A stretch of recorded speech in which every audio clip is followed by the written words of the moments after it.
Hello friends, तो क्या आपके पास भी इनकम टैक्स डिपार्टमेंट की तरफ से इस तरह का मैसेज आया है? अगर आया है तो अब आपको अलर्ट होने की ज़रूरत है, क्योंकि रिसेंटली इनकम टैक्स डिपार्टमेंट की तरफ से एक बहुत ही मेजर अपडेट है जो कि सामने आई है। और ये मेजर अपडेट जो है वो आपके पॉलिटिकल पार्टी को जो कंट्रीब्यूशन किया जाता है उससे रिलेटेड है।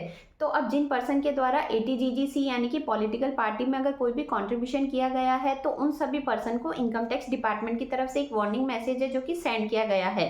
अब इस वार्निंग मैसेज में ये लिखा गया है कि अगर कोई भी पर्सन है जिन्होंने अपनी एटीजीजीसी में डोनेशन की जो डिडक्शन ली है, अगर वो डिडक्शन सही है तब तो ठीक है। लेकिन मान लो अगर आपने कोई फेक डिडक्शन है या फर्जी डिडक्शन जो है वो अपने रिटर्न में क्लेम करके आपने रिफंड क्लेम कर लिया है, या फिर आपने फर्जी डिडक्शन क्लेम करके अपनी टैक्स लायबिलिटी जो है उसको रिड्यूस कर लिया है, तो उस केस में फिर डिपार्टमेंट के द्वारा आपके द्वारा जो भी डोनेशन दिया जाता है उन सभी टैक्स पेयर की जो डोनेशन की अमाउंट है उसको वेरीफाई किया जाएगा। और अगर वो मान लो फर्जी निकलती है तो उस केस में फिर डिपार्टमेंट जो है उनकी तरफ से आपको पेनल्टी भी इम्पोज की जा सकती है।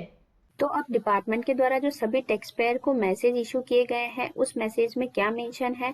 The income tax department has issue a warning message in which it is said that the deduction claimed under section 80 GGC for donation in ITR may be verified। यानी कि यहाँ पे ये वार्निंग मैसेज है जो कि सभी टैक्स पेयर को दिया गया है कि उनके द्वारा रिटर्न फाइल करते समय अगर 80 GGC में कोई डोनेशन है जो कि क्लेम की गई है तो उस डोनेशन को अब इनकम टैक्स डिपार्टमेंट के द्वारा वेरीफाई किया जाएगा। साथ ही the currently intimation has been received for assessment year 22-23, 23-24 and 24-25। So for salary tax payer it is important to keep a track record of any donation made in this 3 year. तो अब यहाँ पे जो आपको इंटीमेशन भेजी जा सकती है वो आपको 3 असेसमेंट ईयर के लिए भेजी जा सकती है। तो अब यदि आपने इन 3 असेसमेंट ईयर में कोई भी डोनेशन क्लेम की है तो उसके संबंध में आप प्रॉपर रिकॉर्ड्स जो है वो जरूर मेंटेन करके रखें। अब यहाँ पे एक टैक्स पेयर को जो मैसेज इशू किया गया है उसमें लिखा है the tax payer it is observed that you have claimed deduction under section 80 GGC of rupees 2,50,000 in your ITR for assessment year 23-24। It is requested that the claim may be verified and mistake, if any, may be rectified by updating the ITR for assessment year 23-24 by 31 मार्च 2025।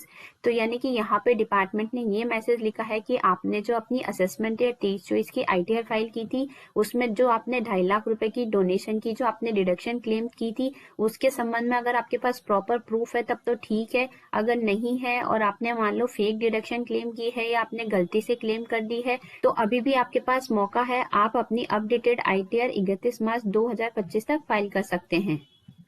तो अब इसके लिए आपको क्या करना है, तो सबसे पहले तो आपके द्वारा जो डोनेशन दिया जाता है उसकी ओरिजिनल रिसिप्ट आपके पास होनी चाहिए। यानी कि आपने जो पॉलिटिकल पार्टी को एटीजीजीसी में जो डोनेशन दिया है उसकी ओरिजिनल रिसिप्ट में आपके डोनर की इन्फॉर्मेशन होनी चाहिए, जैसे कि उसका नेम, एड्रेस, फ़ोन नंबर, आपके डोनेशन की डेट होनी चाहिए कि किस डेट को आपने डोनेशन दिया है, डोनेशन की अमाउंट कितनी है वो होनी चाहिए, डोनेशन का टाइप क्या है, यानी कि आपने जो डोनेशन दिया है वो मॉनेटरी है या नॉन मॉनेटरी है। साथ ही आपके सिग्नेचर भी उस ओरिजिनल रिसिप्ट में होने चाहिए। और साथ ही यदि मान लो आपके द्वारा अगर बैंक अकाउंट से पेमेंट किया जाता है तो वो बैंक की जो एंट्री है उसकी भी आपको फ़ोटो लेके रखनी है। तो ये सारी इन्फॉर्मेशन एक बार आपको ज़रूर चेक करके रखनी है, क्योंकि यदि मान लो डिपार्टमेंट के द्वारा आपसे कभी भी पूछा जाए तो ये सारी इन्फॉर्मेशन आप उनको प्रोवाइड कर सकते हैं। साथ ही एक चीज़ आपको ध्यान रखनी है कि यदि मान लो आपने अपने रिटर्न में कोई फेक डिडक्शन है जो कि क्लेम की है और जिसके संबंध में आपके पास कोई भी प्रूफ है जो कि अवेलेबल नहीं है, तो उस केस में आपके पास एक ऑप्शन है कि आप अपनी अपडेटेड ITR फाइल कर सकते हैं। अब आपके द्वारा जो अपडेटेड ITR फाइल की जाएगी उसमें आपको एडिशनल टैक्स का पेमेंट करना पड़ेगा। लेकिन एक चीज़ यहाँ पे ध्यान रखनी है कि मान लो अगर डिपार्टमेंट के द्वारा आपकी डोनेशन जो है उसको अगर वेरीफाई किया जाता है और वो फर्जी निकलती है तो उस केस में आप पे पेनल्टी जो है वो ज़्यादा इम्पोज की जाएगी। तो इसलिए आपको ध्यान रखना है कि अगर फेक डिडक्शन है तो उस केस में आपके पास अभी भी टाइम है, आप अपनी अपडेटेड ITR जो है वो फाइल कर सकते हैं। अब आपके द्वारा जो ये अपडेटेड ITR फाइल की जाएगी वो आप 3 असेसमेंट ईयर की कर सकते हैं, असेसमेंट ईयर 22-23, 23-24 और 24-25। अब मान लो यदि आपको असेसमेंट ईयर 22-23 की ITR अपडेट करनी है तो उसकी जो लास्ट ड्यू डेट है वो है 31 मार्च 2025। असेसमेंट ईयर 23-24 की फाइल करनी है तो उसकी लास्ट डेट है 31 मार्च 2026। और असेसमेंट ईयर 24-25 की अगर आपको ITR अपडेट करनी है तो उसकी लास्ट डेट है 31 मार्च 2027। अब ये जो अपडेटेड आईटीआर है वो कैसे फाइल की जाती है उसके संबंध में एक सेपरेट वीडियो है जो कि मैंने ऑलरेडी अपने चैनल पे अपलोड कर रखी है। लिंक डिस्क्रिप्शन बॉक्स में दे रखा है, तो अगर आपको डिटेल में ये वीडियो देखनी है तो आप वहाँ जाके देख सकते हैं। तो आई होप ये जो इंपॉर्टेंट अपडेट है ये आपके लिए काफ़ी यूजफुल रही होगी। तो वीडियो पसंद आई हो तो चैनल को लाइक शेयर एंड सब्सक्राइब करना ना भूलें। Thanks for watching.